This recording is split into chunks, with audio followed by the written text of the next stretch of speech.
حیدرآباد کے پرانے شہر میں اتوار کی آدھی رات کو ایک روڈی شیٹر کا قتل کر دیا گیا، جن کی 3 دن بعد شادی ہونے والی تھی۔ تفصیلات کے مطابق فلک نما کرنے والا روڈی شیٹر مسیح الدین کو اتوار کی رات نامعلوم افراد نے بے رحمی سے چاقو سے حملہ کرتے ہوئے قتل کر دیا۔ یہ واقعہ رین بدار کے علاقے کے دبیر پورہ فلائی اوور کے قریب پیش آیا۔ پولیس کے مطابق کچھ نامعلوم افراد نے مسیح الدین پر چاقو سے حملہ کیا، جس سے وہ موقع پر ہی ہلاک ہو گئے۔ واقعے کی اطلاع ملتے ہی پولیس جائے وقوع پر پہنچی۔ پولیس کو شبہ ہے کہ مسیح الدین کے پرانے دشمنوں نے ہی اس واردات کو انجام دیا۔ نعش کو بغیر پوسٹ مارٹم مقامی سرکاری اسپتال منتقل کر دیا گیا، جبکہ پولیس نے مقدمہ درج کر کے تفتیش شروع کر دی۔ مقامی افراد کے مطابق مسیح الدین کا ریکارڈ روڈی شیٹر کے طور پر پولیس میں موجود تھا اور صرف 3 دن بعد شادی ہونے والی تھی اور رقعے تقسیم کیے جا رہے تھے کہ یہ واردات آئی پیش۔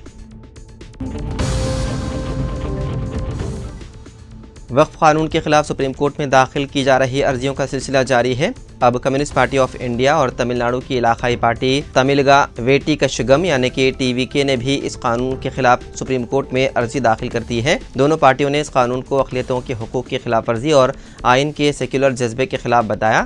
اتوار کو سی پی آئی کی طرف سے پارٹی کے جنرل سیکریٹری ڈی راجا نے سپریم کورٹ میں ایک تحریری عرضی داخل کی۔ عرضی میں انہوں نے موقف پیش کیا کہ یہ ترمیم آئین کے دفعہ 14، دفعہ 25 اور دفعہ 26 کی خلاف ورزی ہے۔ عرضی میں یہ بھی کہا گیا ہے کہ اس قانون کے تحت وقف جائیداد کا انتظام اب سیاسی مداخلت کا شکار ہو سکتا ہے، جس سے مسلم طبقے کی مذہبی اور ثقافتی خود مختاری متاثر ہوگی۔ اس دوران تمل فلموں کے سپر اسٹار اور رہنما وجے کی پارٹی تملگا ویٹی کشگم نے بھی وقف قانون کو چیلنج کرتے ہوئے ایک الگ عرضی سپریم کورٹ میں داخل کی۔ ٹی وی کے کا کہنا ہے کہ یہ ترمیم ریاستوں کے دائرہ اختیار میں دخل اندازی کرتا ہے اور اقلیتی طبقے کے مفادات کو نقصان پہنچاتا ہے۔ عرضی میں اسے ایک سیاسی طور سے متاثر قدم قرار دیا گیا۔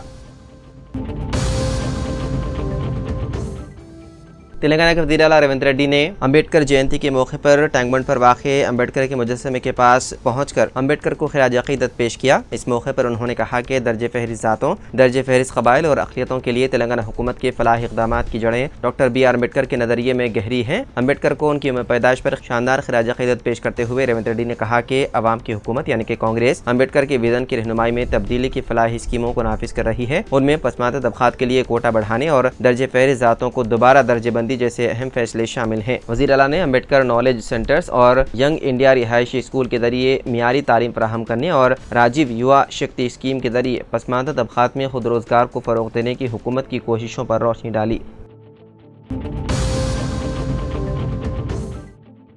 بی آر ایس کے صدر و سابق وزیر اعلیٰ کے سی آر نے پیر کو ڈاکٹر بی آر امبیڈکر کو ان کی یوم پیدائش کے موقع پر شاندار خراج عقیدت پیش کیا۔ انہوں نے ہندوستانی آئین کے معمار کو ایک ویژنری کے طور پر سراہا، جس نے اپنی زندگی سماجی انصاف اور مظلوموں کی بہتری کے لیے وقف کر دی۔ ایک بیان میں کے سی آر نے کہا کہ امبیڈکر کے ویژن نے جدید ہندوستان کی بنیاد رکھی، خاص طور پر آرٹیکل 3 کی شمولیت کے ذریعے، جس نے تلنگانہ کی تشکیل کو ممکن بنایا۔ انہوں نے کہا کہ تلنگانہ تحریک امبیڈکر کے تصور کردہ آئینی فریم ورک کے تحت کامیاب ہوا ہے۔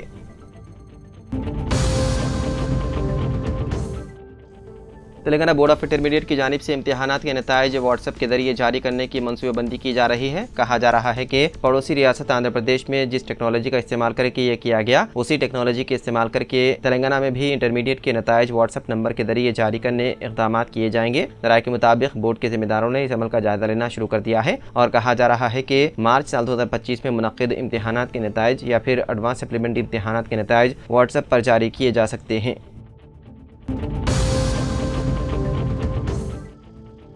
کانگریس طلبہ تنظیم NSUI کی ریاستی صدر وائی وینکٹ سوامی نے وزیر اعلیٰ ریونت ریڈی اور صدر پردیش کانگریس مہیش کمار گوڑ کو مکتوب روانہ کرتے ہوئے راجیو یوا وکاسم اسکیم کے لیے درخواستوں کے ادخال کی تاریخ میں مزید توسیع کی اپیل کی ہے۔ NSUI کے ریاستی صدر نے مکتوب میں کہا کہ راجیو یوا وکاسم کے ذریعے حکومت بے روزگار نوجوانوں کو کاروبار شروع کرنے کے لیے امداد فراہم کر رہی ہے۔ حکومت نے اسکیم کے تحت درخواستوں کے ادخال کی تاریخ 14 اپریل مقرر کی ہے۔ اسکیم کے بارے میں نوجوانوں میں شعور کی کمی ہے، لہذا آخری تاریخ میں مزید 10 دن کی توسیع کی جانی چاہیے۔ انہوں نے کہا کہ اسکیم کے ذریعے SC ST BC اور اقلیت کے نوجوانوں کو فائدہ ہوگا۔ انہوں نے کہا کہ اسکیم کے لیے درکار دستاویزات کو حاصل کرنے میں نوجوانوں کو دشواری پیش آ رہی ہے، لہذا حکومت کو چاہیے کہ آخری تاریخ میں مزید 10 دن کی توسیع کرے۔